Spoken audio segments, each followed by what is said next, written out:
Olá, estamos aqui para mais uma semana de leituras.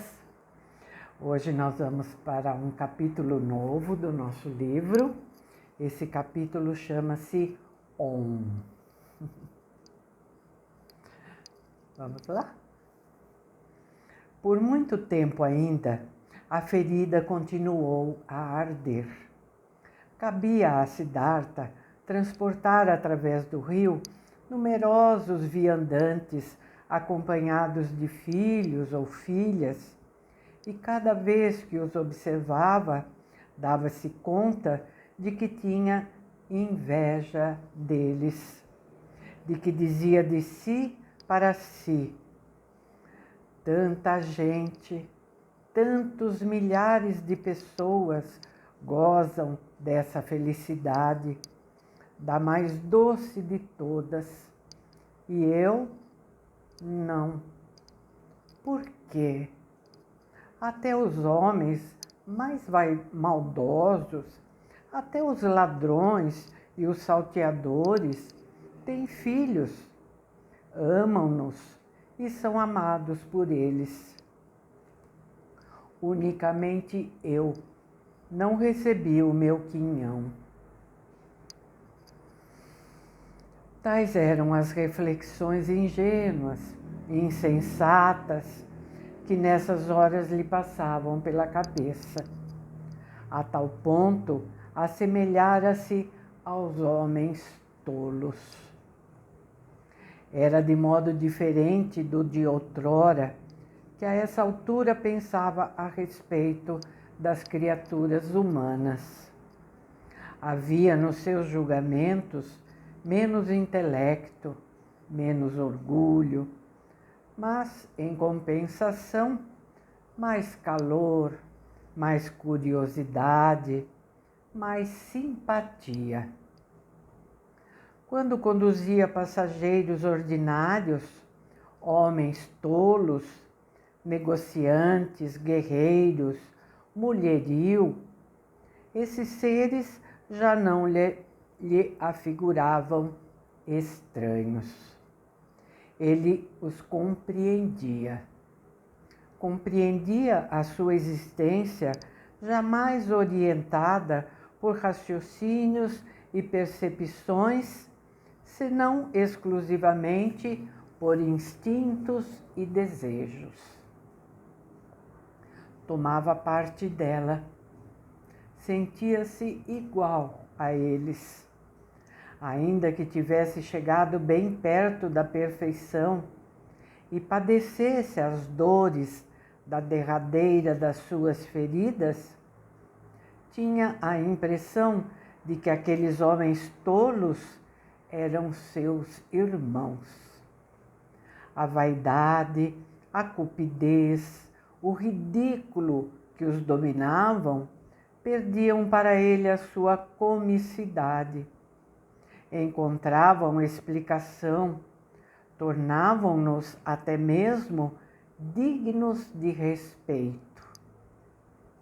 O amor cego que uma mãe tributasse ao filho, o orgulho estúpido, obcecado, de que um pai presunçoso se enchesse em face do filhinho único, o desejo desvairado, furioso de possuir joias, de ser admirada pelos homens, tal como o experimenta uma mocinha garrida.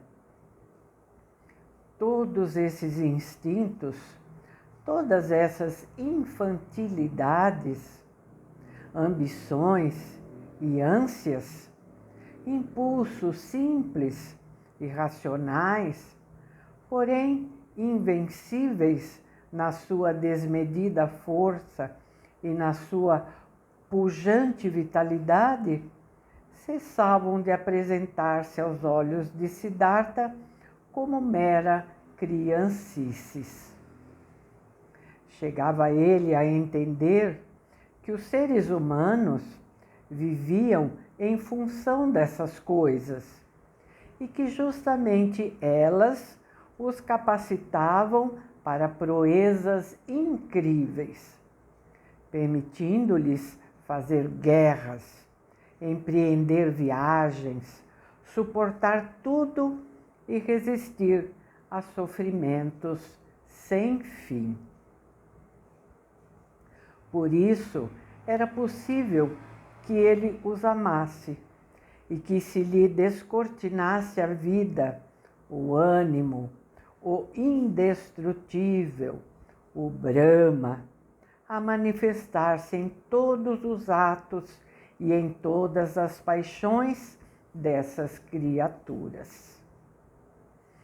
Aquela gente, com sua lealdade cega, com seu vigor e sua tenacidade, merecia carinho e admiração.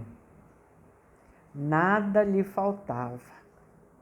O sábio, o filósofo, superava-se apenas num único e minúsculo pontinho, numa só coisinha de nada, a saber, a consciência que ele obtivera da unidade de toda a vida.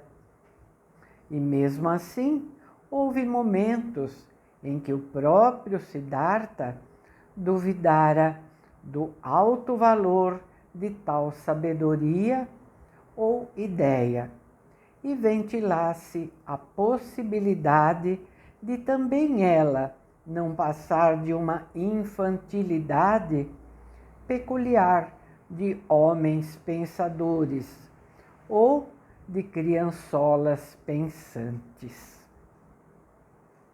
Em todos os demais assuntos, os homens comuns igualavam-se aos sábios e frequentemente lhes eram bastante superiores, assim como os animais na sua realização persistente e imperturbável de tudo quanto for necessário, às vezes parecem capazes de ultrapassar os homens. Lentamente desabrochava e amadurecia no espírito de Siddhartha a percepção, o conhecimento daquilo que, na verdade, significava sabedoria e devia ser a meta das suas buscas prolongadas. Nada era a não ser uma predisposição da alma, a faculdade, a arte secreta de conceber a cada instante, em plena vida, a ideia da unidade, de sentir a unidade, de encher dela os pulmões. Pouco a pouco, essa certeza crescia nele e seu reflexo aparecia no rosto velho e todavia infantil de Vasudeva, revelando harmonia, ciência da eterna perfeição do cosmo, sorriso, unidade. Mas a ferida continuava a arder. Com saudade e amargura, Siddhartha recordava o filho. No seu coração, conservava sentimentos carinhosos e ternos. Devorado pela dor, cometia todas as tolices de que um homem amoroso é capaz. E essa chama não se extinguia. Um dia, quando a ferida o torturava mais do que nunca, transpôs o rio, acossado pela angústia. Desembarcou com a firme intenção de ir à cidade e procurar o filho. As águas fluíam suave e silenciosamente. Era a época da seca.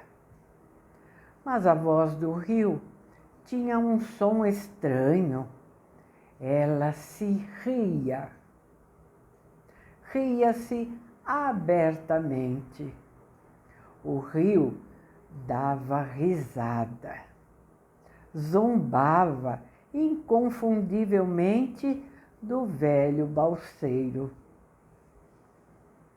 Siddhartha estacou. Inclinou-se por cima da superfície a fim de escutar melhor aquela voz. Na água que avançava devagarzinho, via o seu rosto como num espelho. E nessa imagem havia algo que lhe despertava recordações, algo de que se esquecera e que lhe voltava à memória quando refletia um pouco. Esse rosto parecia-se com o de outra pessoa que ele, Siddhartha, em tempos remotos, conhecera, adorara e também temera. Parecia-se com o rosto do Brahmane, seu pai. E ele evocou aquele dia distante da sua adolescência, em que coagira o pai a que o deixasse reunir-se com os ascetas. Reviveu a hora da despedida, quando se fora para nunca mais voltar. Não padecera o pai as mesmas mágoas que nesse instante atormentavam a ele próprio devido ao filho?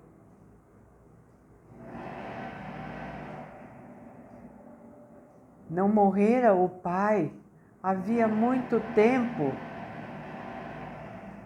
Gente, que barulho é esse? Perdão, gente. Vou repetir o começo da frase, tá? Não morrera o pai havia muito tempo, em plena solidão, sem jamais o ter revisto? E não aguardava ao próprio Siddhartha esse mesmo destino? Tal repetição, tal corrida num círculo vicioso, que significavam elas a não ser uma comédia, uma coisa tão esquisita quanto disparatada? E o rio prosseguia soltando risadas. Realmente era assim. Tudo voltava, todos os sofrimentos que não tivessem encontrado uma solução final. Era preciso suportar sempre as mesmas aflições. Siddhartha, porém, reembarcou na balsa. Ao regressar à cabana, recordava o pai, recordava o filho, escarnecido pelo rio, lutando contra o próprio eu, à beira do desespero, e apesar disso, propenso a soltar gargalhadas, mofando de si e do mundo inteiro. Ai dele! A ferida ainda não se transformara em flor. O coração continuava a rebelar-se contra a sua sina. O seu sofrimento ainda não chegara a irradiar serenidade e triunfo. Contudo, sentia-se esperançoso e, ao alcançar a choupana, tinha o irresistível desejo de abrir-se a Vasudeva, de mostrar-lhe o fundo da sua alma, de dizer tudo, tudo a esse mestre na arte de escutar. Vasudeva estava sentado na cabana a trançar uma cesta. Já não dirigia a balsa. Sua vista começava a ficar fraca, e não somente os olhos, como também os braços e as mãos enfraqueciam cada vez mais. Inalteradas, permaneciam somente a jovialidade e a plácida benevolência de sua fisionomia. Siddhartha tomou assento ao lado do ancião. Em seguida, pôs-se a falar lentamente. Contou coisas que nunca haviam sido mencionadas entre eles. Tratou daquela caminhada que dera à cidade, outrora instigado pela ferida ardente, pela inveja que lhe causava a visão de pais felizes. Confessou saber que esses desejos eram tolos. Relatou as lutas que travara contra eles. Não omitiu nada.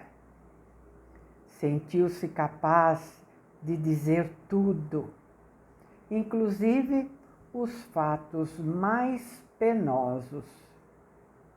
Conseguiu confessar quaisquer segredos, patentear o que quer que houvesse, narrar todos os pormenores. E ele exibiu sua ferida, revelando também a tentativa de escape que empreendera naquela mesma manhã. Descreveu como atravessara as águas, qual criança que fugia do lar, e como o rio zombara da sua intenção de ir à cidade.